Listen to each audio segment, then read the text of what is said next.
तर सुनील प्रभू यांनी नेमके काय प्रश्न उपस्थित केले आणि अर्थमंत्र्यांनी त्यांच्या शंकांचं कसं समाधान केलं पाहूया।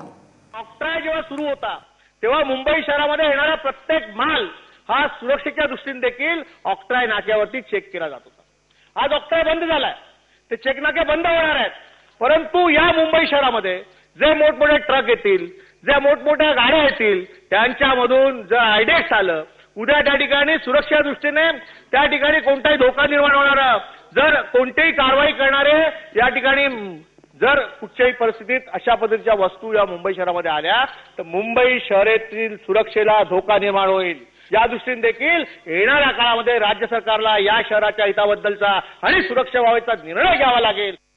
जे मोठे क्यू गाड्यांचे लागायचे, पेट्रोल डिझेलच्या संदर्भामध्ये जे प्रश्न उपस्थित व्हायचे, ते सर्व गोष्टी जे मला वाटतं की आता संपणार आहे। पण याचा अर्थ असा नव्हे की सुरक्षितता धोक्यात येईल।